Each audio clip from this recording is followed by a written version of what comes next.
अमरीश, काय चाललंय? कुणी मला सांगणार आहे का इथे काय घडतंय ते? सांगतो. मी तिला सांगितलं होतं या घरातून निघून जा. मला हे लग्न मान्य नाही. बाबा, ही परत आली नसती ना तर ही वेळच आली नसती. तुला बजावलं होतं ना इथून निघून जा म्हणून.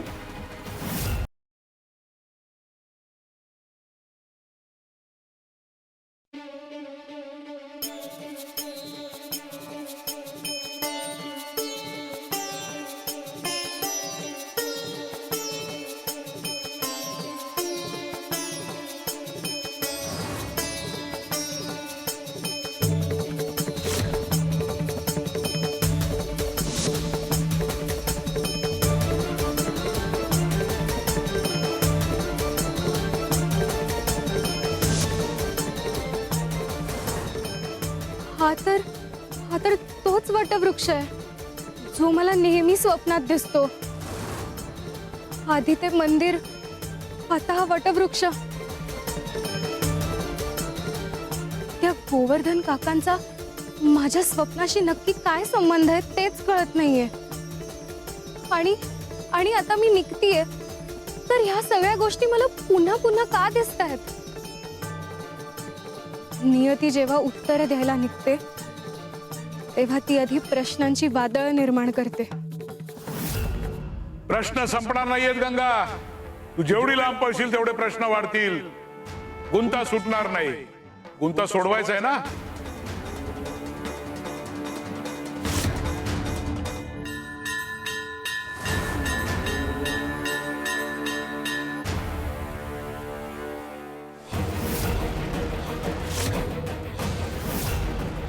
तुझ्या स्वप्नाबद्दल तुझ्या आई बाबांना सगळं माहिती आहे. तुम्ही आणि इथे कसे? आणखी प्रश्न. कोड्यापासून पळून आयुष्याचं कोडं सुटेल कसं? मोठ्या धाडसानं स्वप्नांचा मागोवा घेत इथपर्यंत आलीस ना. काय झालं त्या धाडसाचं? का तू तुला त्या कोड्यांची उत्तरं नको? मग इथवर आलीसच कशाला? आम्ही मार्गदर्शन करून तुला इथवर पोहोचवलं जेणेकरून तुझ्या कोड्याचं उत्तर तुला सापडावं आणि तुझ्या माध्यमातून न्यायाचं वर्तुळ पूर्ण व्हावं. मी तेच तर विचारतीये. कुठलं कोड आणि कुठलं न्यायाचं वर्तुळ? असं आताताई वागून उत्तर मिळत नाहीत गंगा. धीर धरावा लागतो. फळ वेळेआधी तोडलं तर कच्चं राहतं आणि उत्तर जर का वेळेआधी मिळाली अपूर्ण राहतं. प्रत्येक गोष्टीची वेळ ठरलेली असते गंगा. त्याची वाट बघावी लागते. अजून किती वाट बघू? लहानपणापासून मी हेच करतीये. अक्कलकोटला यायचे संकेत मिळाले म्हणून अक्कलकोटला आले. वाटलं आता सगळं काही कळेल, पण तसं काहीच झालं नाही. उलट अजून नवनवीन प्रश्न निर्माण होत आहेत माझ्या समोर. इथून निघून गेलीस हे प्रश्न संपणार नाहीत गंगा. तुझ्या स्वप्नांचा अर्थ तुला कधीच लागणार नाही. जर तुला या सगळ्याला पूर्णविराम द्यायचाच असेल तर तुला ह्याच गावात थांबावं लागेल आणि गोवर्धनच्याच घरात राहावं लागेल.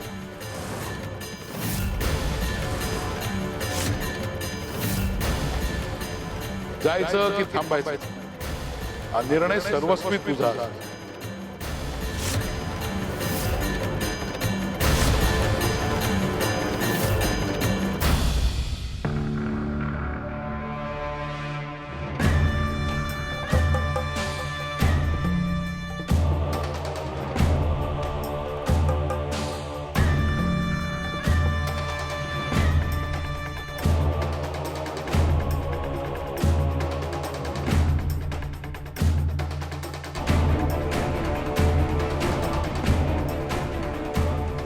आलीस तू?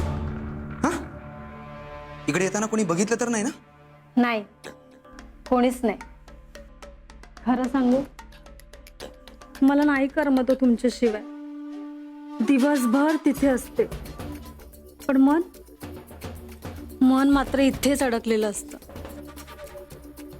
आता नाही राहत मला तुमच्याशिवाय. मी नाही जाणार तिथे. भगवती, आता काही दिवसांचा प्रश्न आहे. त्यानंतर आपण दोघं कायमचं सोबत राहणार आहोत. फक्त तो स्वामी एकदा अक्कलकोटातून कलंकित होऊन बाहेर जाऊ दे, मग बघ मी काय करतो ते. परत स्वामी. मी काय म्हणते, कशाला एवढं स्वामींच्या वर्चस्व संपायच्या फंदात पडायचं? स्वतःकडे पहा.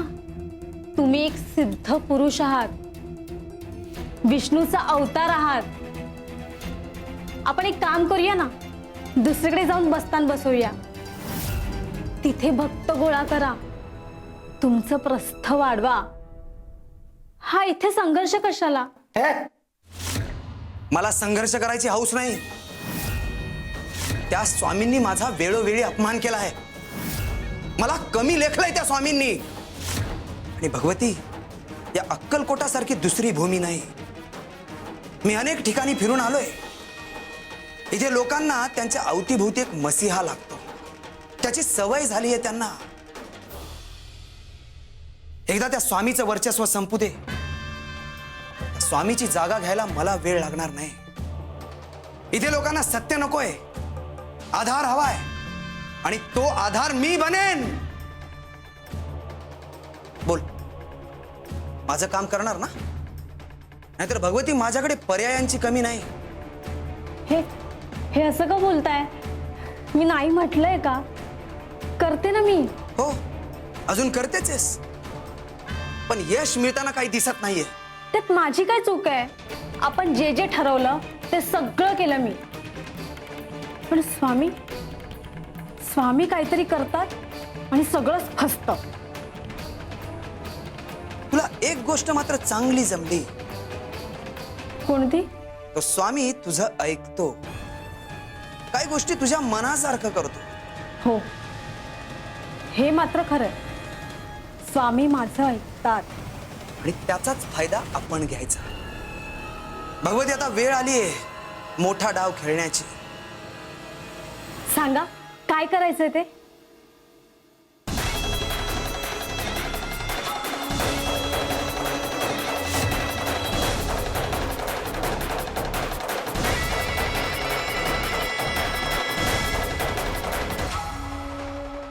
तुमचं काम झालंच म्हणून समजा. म्हणजे आजच्या रात्री त्या स्वामींचं वर्चस्व संपलं असं समजू? हो, नक्कीच. तुम्ही तुमच्या तयारीला लागा, मी माझ्या कामाला लागते. स्वामी, आजची रात्र तुझ्या चारित्र्यावर डाग लागण्याची रात्र आहे. आजची रात्र अक्कलकोटातलं तुझं वर्चस्व संपण्याची रात्र आहे. अक्कलकोट सोडून जायला तयार राहा.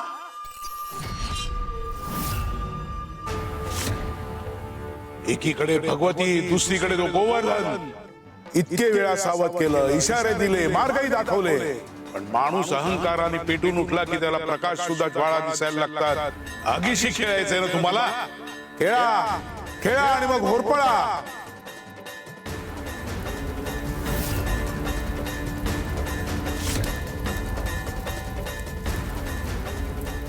आग कधीच विचारत नाही ऊब द्यायची की जाळायचं. ती तिचा स्वभाव धर्म निभावते.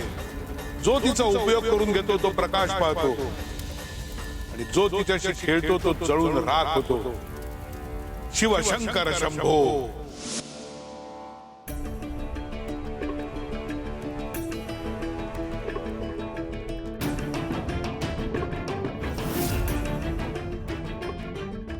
हे मी काय करतेय? आत्ताच तर इथून निघून गेले होते, मग परत का आले?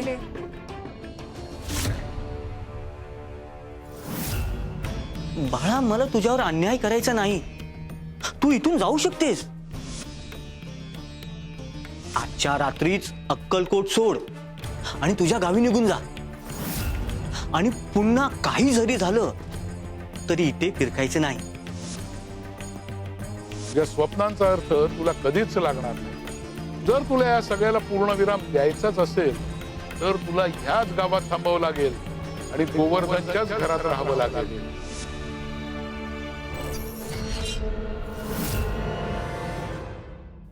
देवा, आता काय योग्य आहे ते कळत नाहीये मला. पण आता पुन्हा पळायचं नाहीये. पळून गेल्याने प्रश्न मागे राहत नाहीत, ते माणसाच्या सावलीसारखे सोबत चालत राहतात.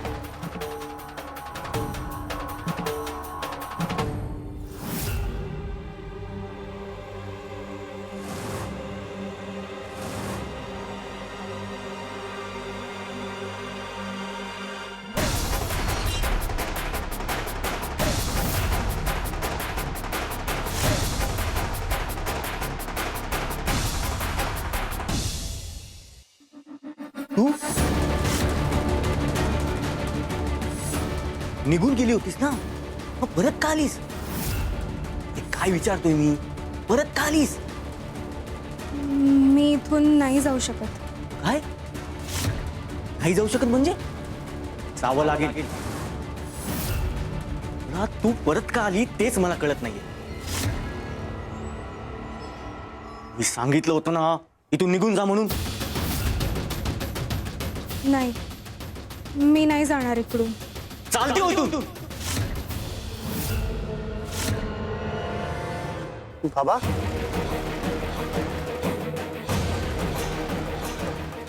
गंगा गाठोड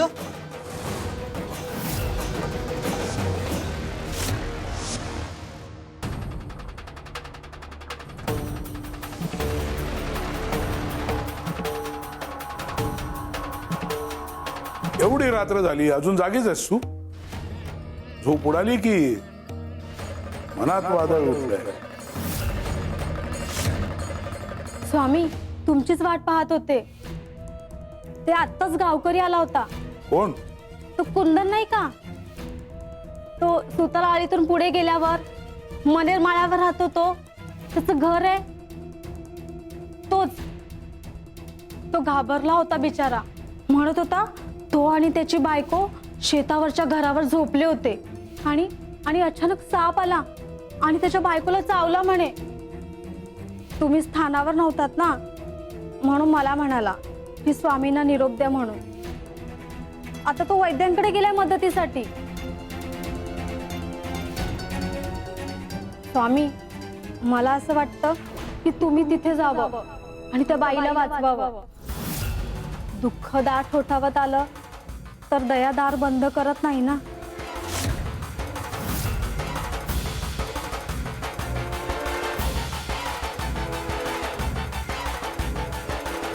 ठीक आहे, आम्ही जाऊन येतो.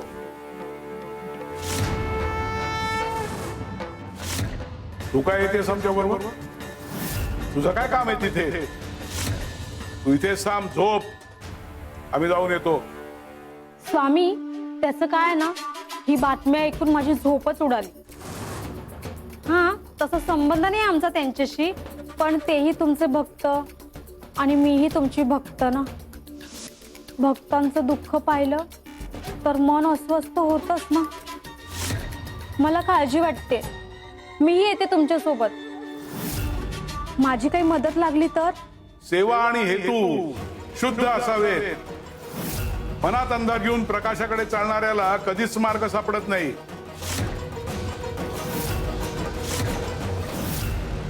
बस आजची रात्र फक्त पार पडू दे स्वामी. उद्या अक्कलकोटचं चित्र बदललेलं असेल. खेळ रचणाऱ्याला वाटत असं डाव त्याच्या हातात आहे, पण नियतीने रचलेला प्रत्येक डाव आम्ही पाहत असतो. चल.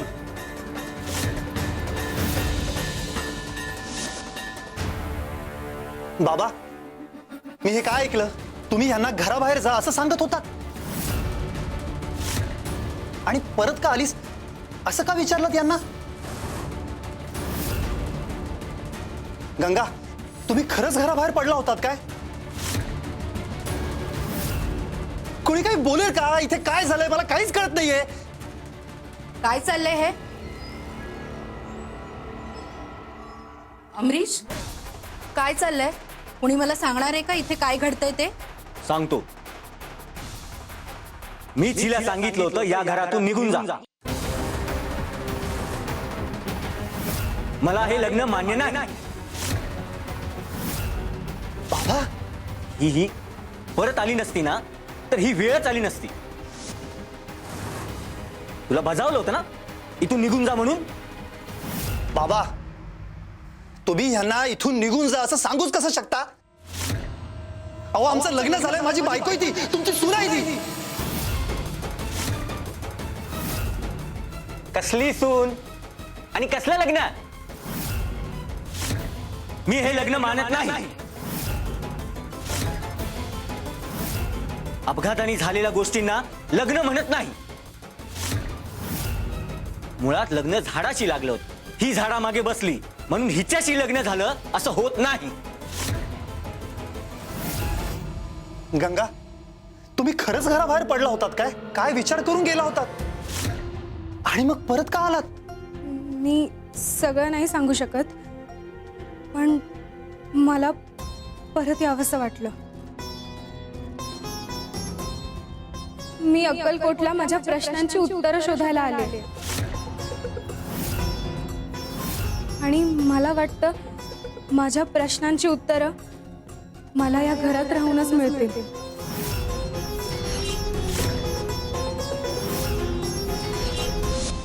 नाही नाही नाही नाही, ही या घरात राहणार नाही, कुठल्याही परिस्थितीत नाही म्हणजे नाही.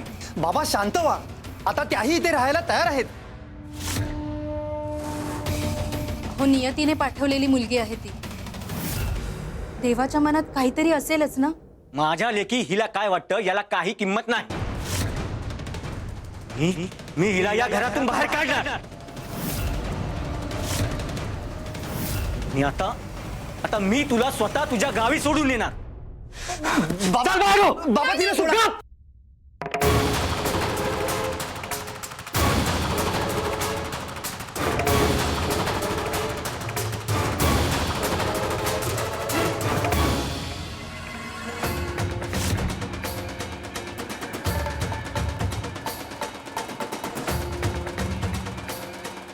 स्वामी, हा दिवा असा वाटेत कोणी ठेवलाय? रात्रीच्या वेळेस असं कोण ठेवतं? घे, तुझ्यासाठीच आहे. माझ्यासाठी? माझ्यासाठी? हे काय कोड आहे आता? स्वामी, स्वामी सांगा ना त्या दिव्याचं काय करायचंय ते. आता ही लाकडं ही अशी रचून कोणी ठेवली तिथे? कुणी दिसत पण नाहीये. तीही तुझ्यासाठीच आहेत. ही पण माझ्यासाठी? स्वामी, मी या लाकडांचं काय करायचंय? भगवती, प्रत्येक वस्तूचा उपयोग ती वेळ आल्यावर कळतो. दिवा प्रकाशही देतो आणि तो जाळतो सुद्धा. तसंच लाकूड मंदिरात यज्ञाकरता पेटवलं जातं, तर स्मशानात चिते करतात. ते वस्तूंवर नसतं, ते वापरणाऱ्याच्या मनावर असतं. म्हणजे स्वामी नेमकं बोलतायत तरी काय? मला वाटतंय की मी त्यांना फसवते, की मीच त्यांच्या कुठल्या जाळ्यात अडकत चालली, काहीच कळत नाहीये. बाबा तिचा हात सोडा. काय करता? मला या घरात थांबायचंय. नाही. बाबा हे चुकीचे आहे, असं नका वागू. अहो थांबा, निदान शांतपणे विचार तरी करा. रात्रीच्या वेळेस कुठे पाठवताय पोरीला घराबाहेर? माझा निर्णय झालाय. तू आत्ताच्या आत्ता घराच्या बाहेर निघणार. चल. ऐका बाबा, ऐका.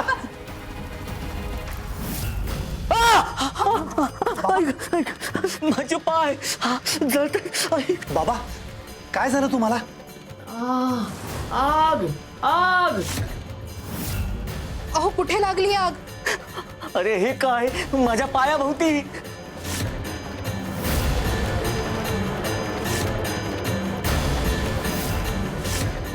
काहीच तर नाहीये इथे.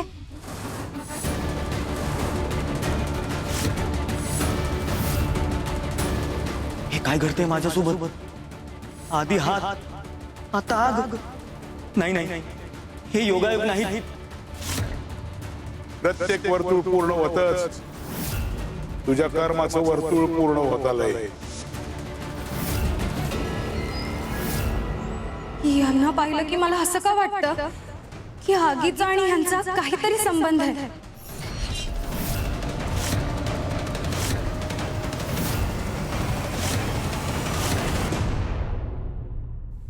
थांबा स्वामी, मला काहीच कळत नाहीये.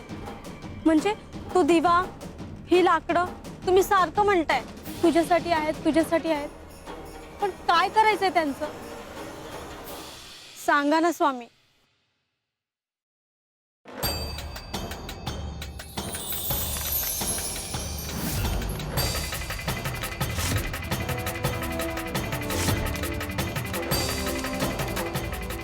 हे काय आहे स्वामी? भगवती, अग्नीला स्वतःचा असा काहीच हेतू नसतो. तो अन्न शिजवू शकतो आणि आयुष्यही जाळू शकतो. तो यज्ञही घडवतो आणि विनाशही. प्रश्न त्या अग्नीचा नसतो, प्रश्न असतो तो पेटवणाऱ्या मनाचा.